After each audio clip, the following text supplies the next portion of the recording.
এনসিপির মুখপাত্র আসিফ মাহমুদ সজীব ভুঁইয়া অভিযোগ করে বলেছেন, মুখে হ্যাঁ ভোটের কথা বলে গোপনে না ভোটের প্রচারণা চালাচ্ছে বিএনপি। কুমিল্লার দেবিদ্বারে নির্বাচনী পথসভায় তিনি এ অভিযোগ করেন। এদিকে নির্বাচনী প্রচারে নারীদের হেরস্তার অভিযোগ করেছেন দলটির আহ্বায়ক মনিরা শারমিন। কুমিল্লার মুরাদনগরে ভোটের প্রচার এনসিপি মুখপাত্র আসিফ মাহমুদের। জোটের প্রতি সমর্থন জানিয়ে কুমিল্লা ৩ আসনের জামাতের প্রার্থী ইউসুফ সোহেলের জন্য ভোট চাইলেন এলাকাবাসীর কাছে।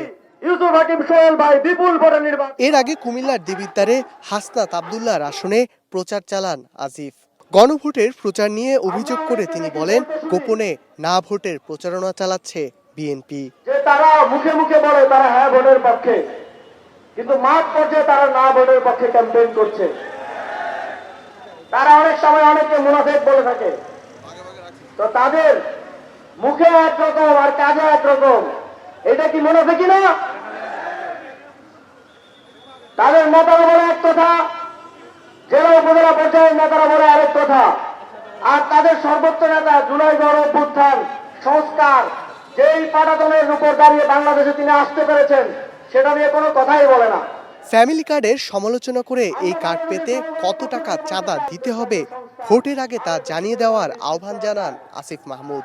আমরা তরুণদেরকে নামে মাত্র ভাতা দিয়ে পরনির্ভরশীল করে রাখতে চাই না। যেই তরুণরা আপনারা জুলাই গণঅভ্যুত্থানে জীবন দিয়েছেন তাদেরকে পরনির্ভরশীলতা মানায় না।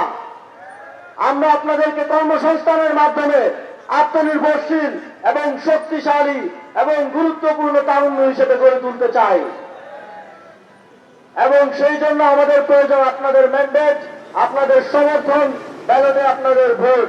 গণভোটে হার পক্ষে ভোট দেওয়ার আহ্বান জানান এনসিপির কেন্দ্রীয় নেতারা।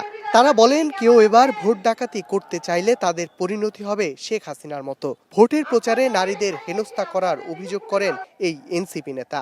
বাংলাদেশে 2026 সালে এসে আমাদের যদি আজকে এই অবস্থা দেখতে হয় যে একটি রাজনৈতিক দল তারা নারীদের সম্মান দিতে জানে না, আমরা তাদের কিভাবে আমাদের প্রতিনিধি হিসেবে তাদের আমরা ভোট দিব বলেন? এই দেবিদ্বারের মধ্যে কোন সিএনজি চালককে, কোন দোকানদারকে আর 1 পয়সা চাঁদা দিতে হবে না। দেবিদ্বারের মধ্যে কোন চাঁদাবাজির ঠাঁই হবে না। দেবিদ্বারের মধ্যে কোন মাদকের ঠাঁই হবে না। দেবিদ্বারের মধ্যে কোন সন্ত্রাসবাদের ঠাঁই হবে না।